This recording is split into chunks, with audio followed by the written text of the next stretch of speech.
muna. Palakpakan naman dyan. Wala bang palakpakan dyan? Virtual clap. Para ganahan niya magre-report.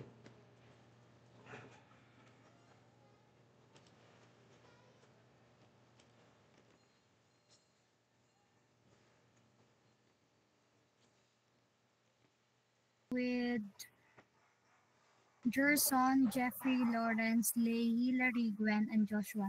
And we're going to report the law of affirmation, which is law of attraction, which is affirmation. Next slide po.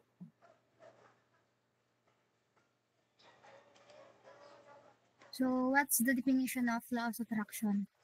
The belief that positive thoughts and action cause good things to happen and negative thoughts and action cause bad things to happen. The law of attraction tells us that the universe will give us more of what we focus on. For example, the law of attraction states that like attracts like, meaning that by focusing on positive thoughts po, you can attract positive outcomes. Next reporter po, thank you.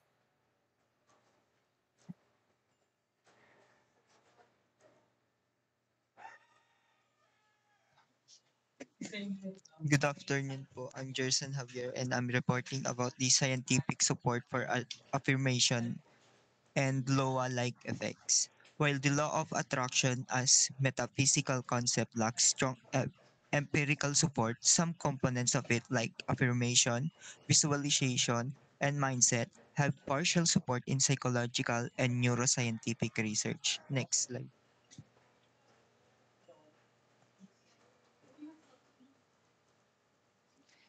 Number one is self-affirmation theory.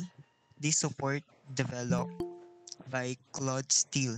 This theory suggests that affirming core values and protect self-integrity and reduce stress. Evidence studies show that affirmation can buffer against physi- physi- psychological threats and improve problem solving under stress. Example, self-affirmation improve performance in student facing stereotype threats. Next slide.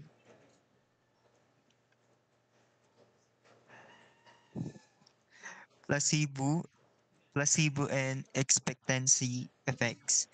Support beliefs and expectation can influence perception, performance, and physical outcomes. For example, people who believe they are receiving treatment may show real physiological changes and even when the treatment is inert.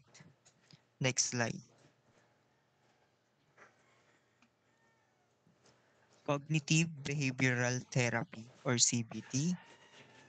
CBT support uses cognitive restructuring, changing negative thought patterns to more positive or adaptive ones. This overlap with affirmation and reframing.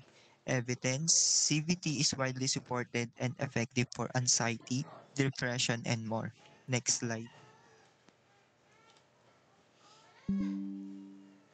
Visualization and mental practice.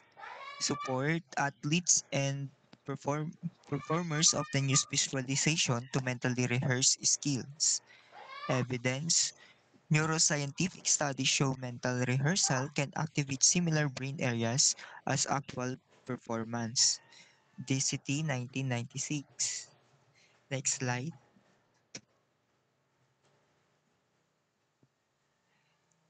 Scientific challenges to law of attraction. Despite partial support for aspect of law of attraction, the overall theory lacks rigorous scientific backing. Next slide.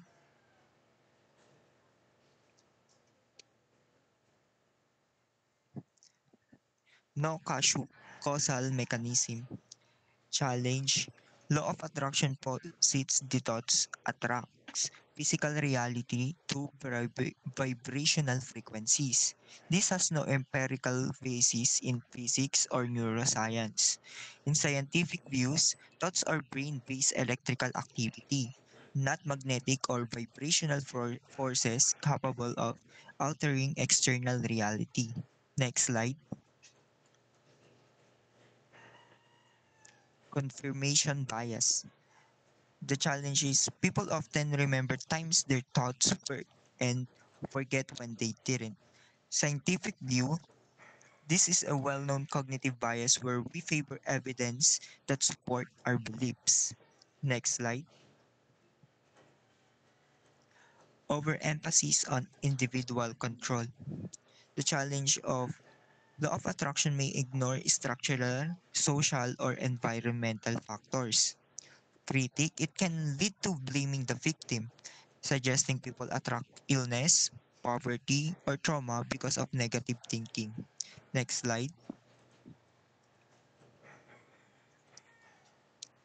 Mixed evidence on affirmation. The challenge, while affirmation helps some, they can backfire for others, especially if the statement feel unrealistic.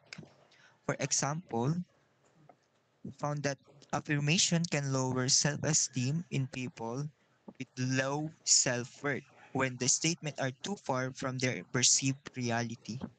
Next reporter.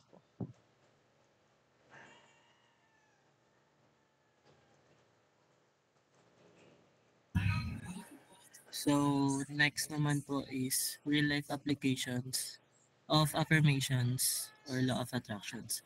So, gaya nga po ng mga sinabi nila, yung affirmation po is simple pero powerful tool na ginagamit ng maraming tao para baguhin po yung kanilang mindset. And kapag paulit-ulit po nating sinasabi yung isang positive statement, nagkakaroon po ito ng effect sa mga paniniwala po natin, sa mga emotions natin, and sa mga kilos din po natin. Kaya isa ito sa mga core ideas ng law of attraction, which is yung what you focus on goes, or you attract what you think and feel. So, isa po si Jim Carrey. Isa po siyang Hollywood actor, and bago pa siya sumikat, sinulat niya yung sarili niyang cheque worth $10 million, and nilagay niya po sa note na for acting service rendered. So, inimagine niya na matatanggap niya po yung 10 million na yun balang araw. And after ilang years sa industry, nakuha niya po talaga yung $10 million sa movie niya po na Dumb and Dumber. So, gamit niya po yung visualization and affirmations para po mag-attract yung gusto niyang makuha. Then another example naman po is tayo pong mga students. Marami po sa ating gumagamit yung, ng mga affirmations, especially kapag may mga exam po tayo.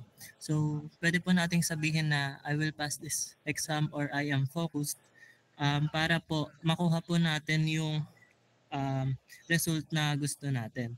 And based din po sa mga studies, tumataas po yung confidence ng mga students, and mas nagiging motivated po sila mag-aral kapag um, gumagamit po sila ng mga affirmations. So next reporter po.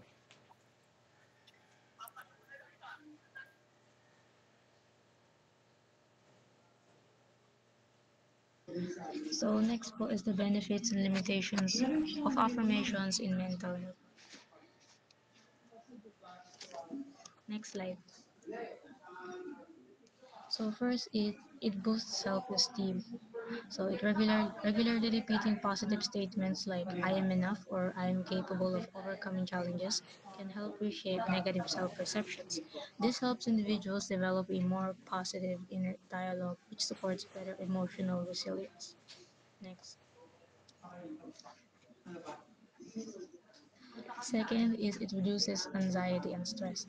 So affirmations can calm the mind by shifting focus from fears and worries to empowering thoughts.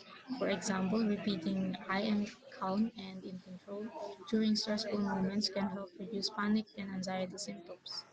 Next slide.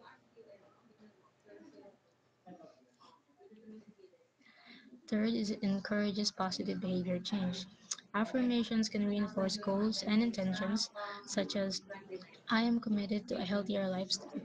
This repetition helps align thoughts and actions, supporting habits like exercising, mindfulness, or healthy eating. Next.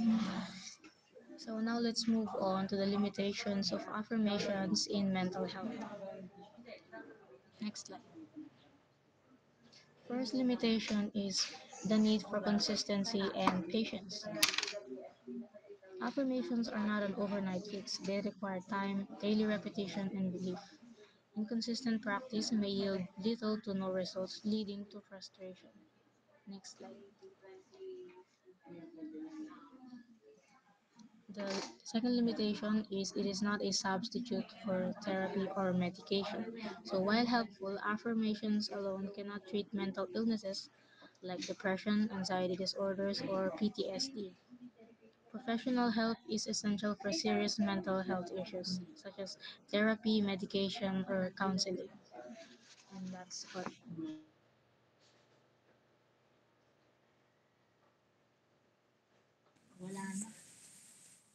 How to write effective affirmations. Next slide. So, step one, start with I am. Start your affirmation with I am para personal and direct. It shows that you're claiming it for yourself. Parang sinasabi mong, this is who I am now, not someday. It gives the affirmation more power and confidence. So, for example, um, instead of being successful someday would be nice, you can use I am successful. Next slide. Use present tense. Always use present tense, not future tense. Hindi dapat I will be kasi it makes it sound far or unsure. Use I am as if it's happening right now. Your brain will start believing it's real today, not someday. Instead of I will be confident, you can say I am confident. Next slide. Step 3, be positive. Affirmation should be focused on what you want, not what you're avoiding. Avoid words like don't, never, or fail. If you say I don't want to fail, your brain might still focus on the word fail. So instead, focus on what you're becoming or achieving. Next slide. Step 4, be specific. Dapat clear and specific ang gusto mo. Vague or unclear affirmation don't give your mind direction. For example, I want more money is too general. Mas maganda if you say exactly what kind of energy or outcome you want to attract. Next slide.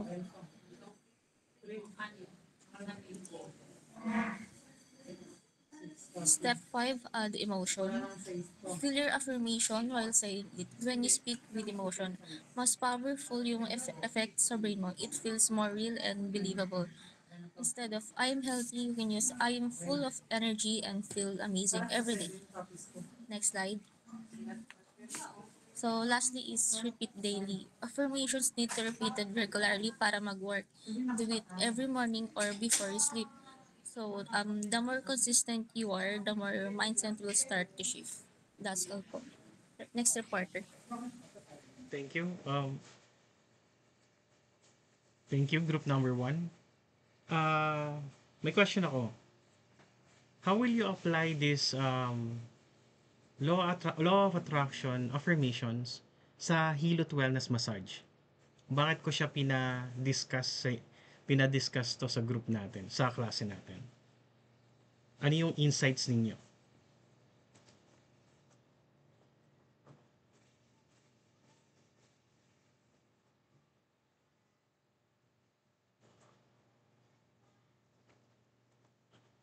Kasi po pag may positive ano po tayo thoughts po, parang mapapasa po natin sa customer po natin yung positive energy natin. Tama. Tama yung sagot mo, Javier. Meron pa bang iba?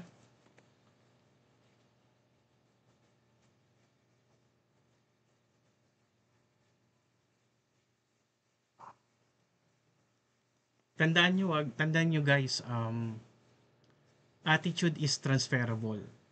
So, pagpasok mo pa lang sa kwarto, na if you look good positive, If you have a positive smile, positive projection, malilipat kagad yun. Magbabago kagad yung environment.